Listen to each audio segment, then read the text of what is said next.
cdza would like to present to you 8 milestones in the history of recorded sound. Consider this cdza video the first audio experiment. Wear headphones, please. It will help. Let's go back to when sound was first recorded with the phonograph.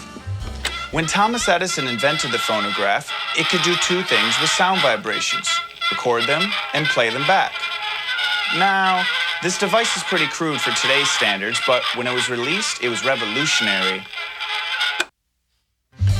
Fast forward a few years later, and a guy named Berliner came around and said, hey, I'm gonna make a simpler device. It will use disc records instead of the wax cylinders that Edison used in his invention. I'll call it the gramophone. Why is this significant? Because for decades to come, mass production of these disc records was easier. Eventually, everyone had a gramophone in their living room. Let's listen to what a gramophone would sound like. Hey, Mike. 3, 4. During this age, recording was stuck with monophonic sound until 1933 when stereophonic sound was introduced.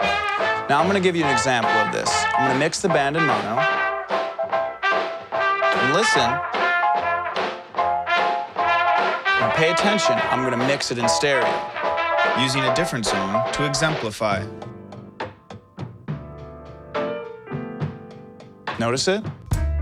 In the 1940s, sound recordings became much more versatile. Engineers started experimenting with the manipulation of audio, reverbs,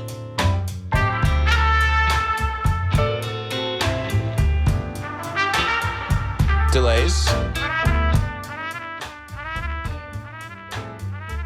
and effects such as phasing.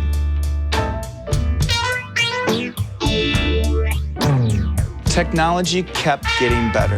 Around 1955, a big advancement came that would be known as multi-track recording.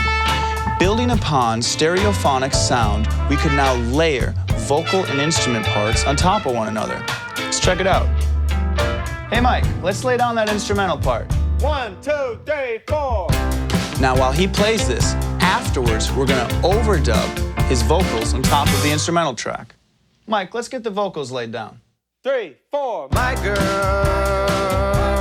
talking about my girl, my girl. Pretty amazing, huh? Now, around this time, music playing hardware went through a change. Remember this thing? The cassette?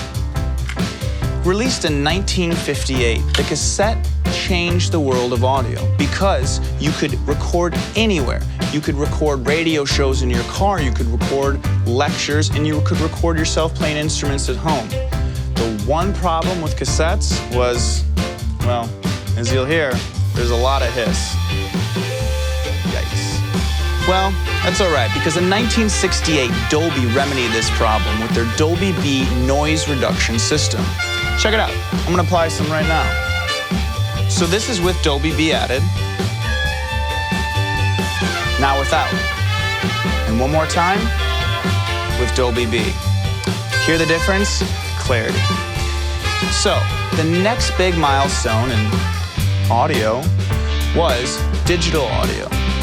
Now, allowing digital audio workstations to be in the hands of consumers, such as Pro Tools, not only could the average household listen and record music, they could edit as much as they wanted easily and for a fraction of the cost. Consumers became the producers. Pretty cool stuff. All right.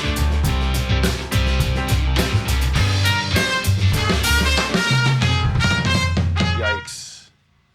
Matt, Tyler up again. Can we do it over? Yeah, let's take it back 4 bars. Look, we got all day. Come on. All right, cool. 3, 4. As digital audio progressed, manufacturers began working on other aspects of audio manipulation. Now there's all types of software and plugins out there. However, the most known is Autotune. It was released in 1997. Ooh, I love you. Come on, baby. You know it's true. So we'll end this experiment here. We presented to you 8 milestones in the history of recorded sound. Who knows where this frontier will take us next?